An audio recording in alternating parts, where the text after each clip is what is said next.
쾅! 쾅! 쾅! 문 좀 열어보세요. 집 앞에 사람들이 몰려왔다. 사채업자들이었다. 남편 어디 있어? 돈 가져와. 내 돈 내놔. 순식간에 집안은 난장판이 되었다. TV, 컴퓨터, 냉장고까지 돈 될 만한 살림살이는 모조리 가져갔다. 남편은 전화를 받지 않았다. 시어머니는 주저앉아 울부짖었다. 우리 이제 어떻게 하냐? 나는 아이를 유치원에 데려다 주고 다시 집 앞에 돌아왔다. 집 앞에는 양복 차림의 사람들이 서 있었다.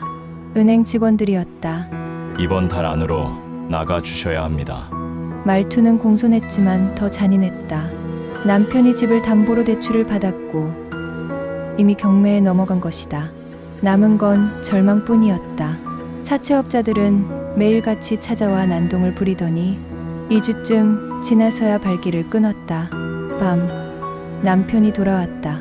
시어머니는 달려들어 그의 가슴팍을 치며 울었다. 야, 이놈아! 집까지 담보를 잡으면 어떡하냐? 우리 이제 어떻게 살라고? 남편은 고개를 숙였다. 부도 났어요, 엄마. 다 망했어요. 죄송해요. 그 말밖에 하지 못했다. 나는 남편에게 아무 말도 하지 않았다. 시어머니는 울다 지쳐도 결국 아들을 걱정했다. 밥은 먹고 다니는 거니 얘야. 남편 밥상 차려드려라. 나는 라면을 끓여줬다. 그러나 시어머니는 설거지하는 나를 향해 고함을 치고 흔들었다. 남편이 고생하고 돌아왔는데 라면을 끓여줘! 인연이 서방 잡아먹었어! 다 너 때문이야, 이년아! 남편은 말리지도 못한 채 라면 앞에 앉아 있었다. 나는 겨우 입을 열었다. 어머니, 집에 라면밖에 없어요. 시어머니가 소리쳤다. 나가! 나가! 남편이 그제서야 나섰다. 엄마, 그만하세요. 지금 그럴 상황 아니잖아요. 시어머니는 그제야 멈추었고 남편의 눈빛엔 무기력과 함께 자책과 원망의 표정이 스쳤다. 나는 떨어뜨린 핸드폰을 주워 화장실에 들어갔다. 눈물이 한동안 멈추질 않았다. 나는 모든 걸 버리고 정말 떠나고 싶었다. 그러던 순간 딸아이 유치원비가 걱정됐다. 이 핸드폰 팔면 얼마나 받을까? 이런저런 혼잣말들을 하며 울다 지쳐 뜨거워진 핸드폰을 들여다봤다. 화면에 유튜브가 켜져 있었다. 채팅창은 초당 수십 줄씩 흘러내리며 눈부신 빛처럼 스크롤되고 있었다. 고장난 건가? 들었을 때 화면에 눈물 젖은 내 얼굴이 나왔다. 정신이 없었던 나는 카메라라고 생각하며 눈물을 닦았다. 그때 채팅창이 갑자기 멈췄다.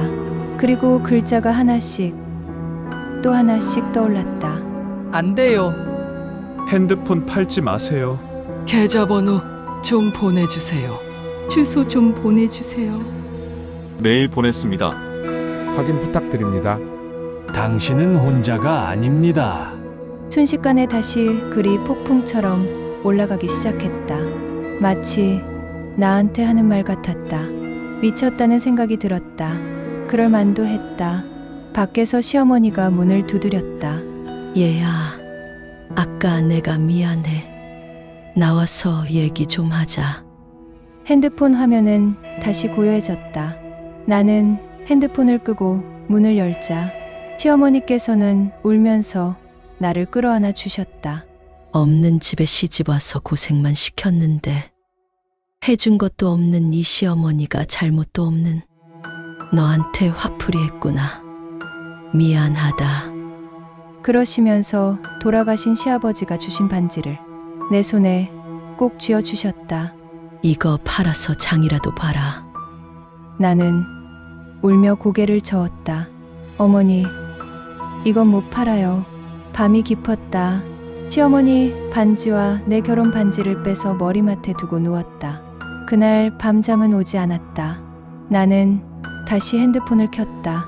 금반지 시세를 알아보다 아까의 유튜브 화면이 떠올랐다. 혹시나 하는 마음으로 메일을 열어보았다. 모르는 사람들의 개인 메일이 수십 통 와 있었고 그 속에는 희미한 희망의 불빛이 있었다. 절망 속에서 어쩌면 새로운 길이 열릴지도 모른다는 예감이 들었다. 본격적인 인생 역전을 만들어내는 대단한 며느리 사연. 다음 편을 보기 위해 구독 버튼을 눌러주세요. 재미있게 보셨다면 친구에게 공유해주세요.